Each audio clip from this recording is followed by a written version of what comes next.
Hello friends, வீடியோக்குள்ளே போகிறதுக்கு முன்னாடி நம்ம சேனலை சப்ஸ்கிரைப் பண்ணிடுங்க. நமது அன்றாட உணவில் புளியை சேர்த்துக்கொள்வதால் கிடைக்கக்கூடிய ஆரோக்கிய பலன்கள் குறித்து இந்த பதிவில் காணலாம்.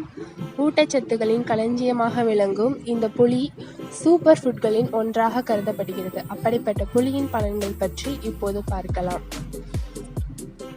புளியங்காயின் நன்மைகள்: நோய் எதிர்ப்பு சக்தியை அதிகரிக்கிறது. Vitamin C, vitamin B, anti ஆக்சிடென்ட்கள் நிறைந்த புளியானது நோய் எதிர்ப்பு சக்தியை மேம்படுத்தி நோய் எதிர்ப்பு மண்டலத்தை வலுப்படுத்துகிறது. ஆகவே பல்வேறு விதமான நோய்கள் மற்றும் தொற்றுகளிடமிருந்து நம்மை விலக்கி நம் உடலை ஆரோக்கியமாக பாதுகாக்கிறது.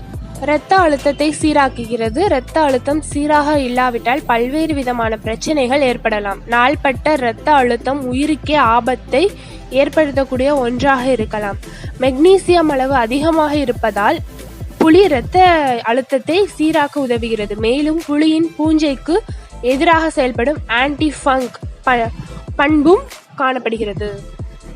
நாம் சாப்பிடும் உணவில் இருக்கக்கூடிய ஊட்டச்சத்துக்கள் அனைத்தும் நமக்கு கிடைப்பதை செரிமான அமைப்பு உறுதி செய்கிறது. செரிமான அமைப்பு சீராக இயங்காவிட்டால் நமக்கு ஊட்டச்சத்து குறைபாடு ஏற்படும் அபாயம் உண்டாகலாம். ஆன்டிசெப்டிக் மற்றும் கிளீனிங் ஏஜென்ட்டாக செயல்படுவதன் மூலம் இது செரிமானத்திற்கு பயன்படுத்தப்படும். உடல் மற்றும் பிற உறுப்புகளின் சீரான செயல்பாட்டை உறுதிப்படுத்துகிறது. இதய ஆரோக்கியம்: இன்றைய காலகட்டத்தில் இளம் வயதில் இருக்கக்கூடிய நபர்களுக்கு கூட ஹார்ட் அட்டாக் ஏற்படுவதை கண்டு நாம் அச்சப்பட வேண்டிய சூழ்நிலைக்கு தள்ளப்பட்டுள்ளோம். சட்னி முதல் குழம்பு வரையிலான சேர்த்து சமைக்கப்படும் புளி நமது உடல் ஆரோக்கியத்தை மேம்படுத்துகிறது. மேலும் வெறும் புளி சுவைக்காக மட்டுமல்லாமல் இதனை உங்கள் அன்றாட உணவில் சேர்ப்பது நம் ஒட்டுமொத்த நலனுக்கும் பங்களிக்கிறது. Thank you friends. இந்த வீடியோ உங்களுக்கு பிடிச்சிருந்தால் லைக் பண்ணுங்கள், உங்கள் ஃப்ரெண்ட்ஸ்க்கும் ஷேர் பண்ணுங்கள்.